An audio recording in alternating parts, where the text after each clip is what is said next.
Hey everyone, Joshua Hanlon here at Brick Fiesta 2019 in Austin, and we are back for, I believe it's the third year in a row with this incredible castle layout. So I have the three builders with me here again, and they're going to take us through what's new and then also some of the stuff that they've brought back from previous years as well. So if you want to introduce yourself and tell us what we have going on. All right, my name is Trent Peterson. I'm Andrew Peterson. I'm Landon Peterson. And this year, we did kind of a jousting scene. So if you remember, last year we had a giant skeleton army attacking the castle. This year, presumably, they've won, and everybody's having a grand old time. If you'll notice, there's different tents from all the different factions the castle represented. So everybody got an invite, even the skeletons down there, which is a little taboo, but that's okay. And I'm going to hand it over to Landon, and he's going to talk about what's going on outside. All right, so here we have the main jousting area. You've got the king and queen sitting up there over all of that, and you see we've got this knight here, and then also the banana knight next to him, about to joust. The banana knight came well prepared. Yeah, maybe. We'll find out. So here we have a tent for the lion knights, and around here we've got a bunch of different little camps representing different factions. Like we even brought in some of the ninjas back here, and there's the original, the best ninjas. Right, exactly. And see, we have like the Black Falcons rolling up, and their king as well. And we've got this whole middle area with a bunch of vendors and people from all over coming and trading stuff. And so, see, also here we have near our big forest area. We actually created this mountain. Wasn't here last year, so I think we're going to have Trent take a look at it and show us around. All right, thanks, Landon. So we decided we had a small mountain last year with a trebuchet on it, and of course we're like, that wasn't really a mountain. That was like a little blip, a little hill. So let's make a larger creation. It's still not really a mountain. We still think it's a hill, so it kind of fits the scale. I worked pretty hard on the waterfall. I like the technique and how it turned out. It sort of fits our style of how we do water and things. And what's kind of cool is the cave is not hollow. Or excuse me, it is hollow. You can see into it. So Andrew's going to lift some panels off here to reveal what's going on the inside. So as you can see, we got a dragon with a massive treasure hoard. Andrew built that dragon custom. There's a whole bunch of bats on the ceiling and crazy amounts of random gold pieces and things like that. And this has been a really big hit today. Oh, we also have something that's kind of cool. We have a little cutaway here with the Wolfpack gang, and they're kind of mining in the side of the mountain. And there's a little hole where they can pop out and try to steal some of the gold. There's also a really neat secret little door here that opens up so that they can keep their base hidden. So it kind of blends in there with the mountain. Yeah, we like our little eagle and our little bear going after the bee's nest there, or the beehive. And not a whole lot has changed on this side of the landscape. We've just got our cows and all the farms. Shout out to the corn man in the cornfield. Everybody loves that on YouTube. So He's back by popular demand from past years. I think he will be there for the next decade. I think that's his home. And I think I'm going to turn it over to Andrew, and he's going to start to knock down some of the castle. It's kind of similar to what it was last time, but it's still a lot of fun to take it down and have a look. So yeah. So let's dive in here. I love this part where you guys work so well together when you're taking it apart and going through the different sections. Oh yeah, we've had quite a bit of practice doing this at this point. Been through a few conventions. It's just kind of clockwork for us now. So real quick, we'll just kind of do an overview of what's actually in the castle. So you can kind of see we've got our main courtyard in there. We have a couple of vendor stalls as well. Not as many as there were last time. Most of them are outside in the festival. But we do have a few other buildings in there, our inn, our bakery. We've got a blacksmith in the corner, and we'll get to those here in a minute. But if we could, we're going to start with our church on the corner here. So you can see there's stained glass here in the back. There's another larger piece kind of out in the front.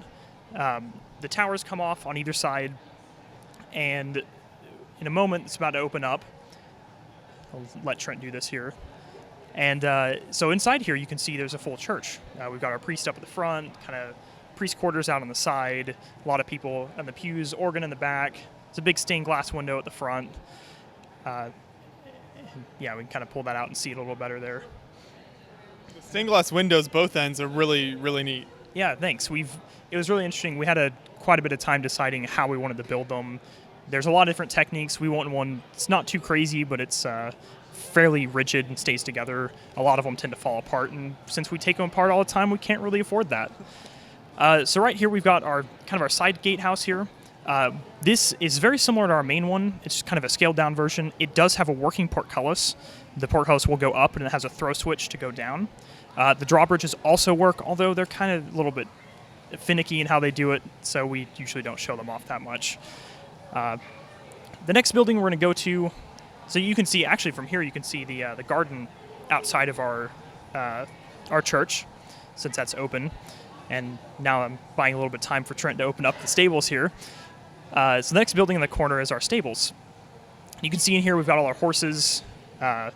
We've got one of our knights that's mounting up. Got a horse all ready to go. Yeah.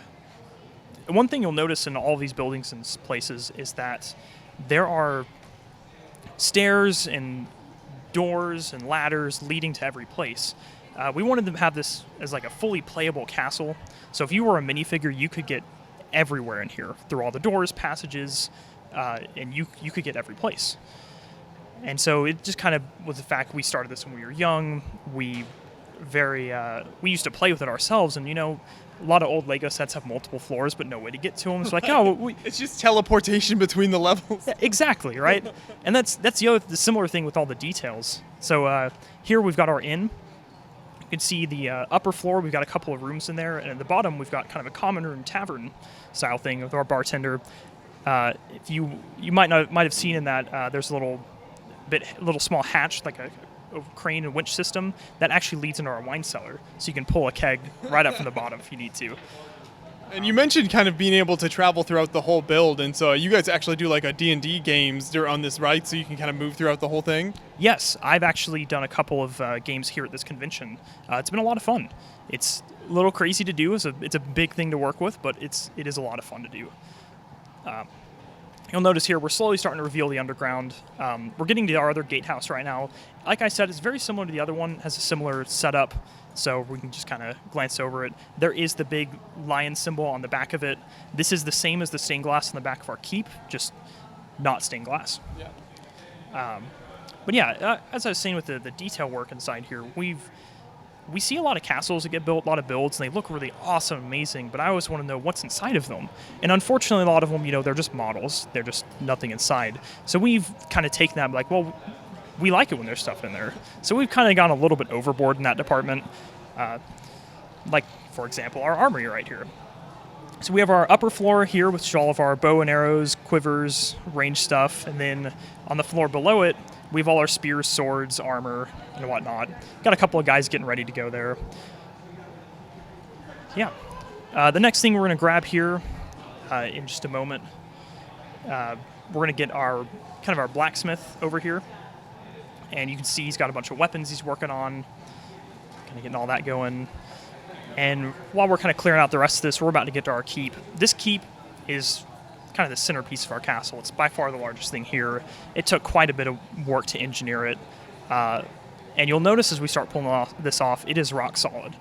We kind of just handle these things no problem. And it was a lot of fun to build, a lot of challenges. Right now, we're going to, once Trent comes around here with the top of the keep, I was going to pull those flags off. They fall off all the time. So this top part here, we have our gardens, very red and white flowers for the lion colors.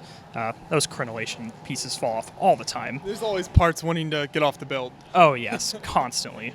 And then up here we have kind of a sitting room, meeting room area. If you want to entreat some diplomats that come up, have some fun. And other than that, we had a few other things. There was an astronomer up there, if you would have noticed, the telescope. A couple of ballistas to defend the place. Our next layer here is going to be our living quarters, where all of the nobility, royal people stay. Over here we have our king and queen's chambers. Throughout the place we've got a bunch of other bed chambers, prince, princess. We have a balcony up the front, and then we have a small private library in the back, as well as an armory. And over here we have a little secret passage behind the bookcase, hinges out, and there's a wall that slides open. So you can get right in there. So the next floor it's going to come in. This has kind of our king's council chamber, where he meet people, kind of meet and greet, dispense judgment. He's got his throne in there. You kind of come over to kind of his secretary of sorts, so he'll tell you whether or not you need it. If he's got to pay you money, he's got that. We've also got our war room with a mini model of our castle. So you can plan out battles, and right across from that is our Mapmakers Room, which maps were pretty prized possessions, back during that time. So we're coming up on probably one of the best parts of the castle, our Great Hall. Overlooking our Great Hall, we have two balconies, kind of side pieces here. One of these, the first one, we've got our band here that's playing, kind of overlooking the Great Hall. You got to get that music going in this small little sitting room next to it. And on the other side, we have a couple guards, they're just ready to go, and just like a kind of a diplomat for the Black Falcons, which are allies to our castle, hanging out in that room. So is the inner part of the castle something you change up very often, or is it mostly just kind of the outer landscapes that tend to change as you guys update it? So at this point in time, we've kind of solidified our inners. It's a lot of work to change it if we wanted to. So at this point, we're pretty content with how it is. So it's just the landscape that's going to be changing. So right here, we have our Great Hall. And we got a chandelier hanging from here, and we wanted to have a great way to see from like a minifig view. And so we have our front wall that comes right off. And inside you can see this grand feast. We've got our stained glass in the back, chandelier hanging, all sorts of food, people having fun. But then to get a better view, of course, the chandelier and the grid system will come out. It's a little wonky, but it works. And so you can get a little better view here. Got servants walking around the sides, bringing up food from the kitchens that are directly underneath. And a little Easter egg here on the side here. We have 4 knights, kind of statues that have the symbols from the original Yellow Castle on them. All the armor and emblems from it. Throwback to the original designs. Exactly. We had to include all of the factions here, so why not add the original ones as well? So at this point in time, we've uncovered the entirety of the underground, and there's a lot of stuff under here. So kind of starting on this back corner over here, we have our foundry, where they're working on armor, weapons, all sorts of stuff there. To the left of that, we have our treasury, gold, gems. We have our tax collector as well. You can tell he's got like iron doors there because he's got to protect himself, Next to that, we have one of our 2 barracks in the castle, our smaller one. Just a few troops hanging out there. They've got a staircase that goes right up to the main gatehouse. And then over here, which is actually directly under the church, is our crypt. You can actually see the coffin in the middle is open with one of the old kings. His corpse is in there. And then going forward from there, we kind of get in our food area. We've got our dry goods storage, a lot of crates, barrels, and such. Going up a little bit further, we have our pantry with all our food and such, and kitchen where they're cooking everything. There's a food prep area over to the right of it. And then just below that, we have a wine cellar and a brewery room. Kind of coming back down a little bit, we have a servants' quarters with all of our servants in there. I think they've got some water, they're washing some stuff. And next to that is our wizard's alchemy shop. They actually have the staff from the necromancer that attacked us. You can see they're studying that right now. And next to that is actually our dungeons. And the necromancer himself is actually in one of those cells. You can see him, we've got him captured. So you've got the continuation of the story. Exactly, yeah. We like to try to tell a good story while we're going. Other than that, we have the library, the stacks, all the books.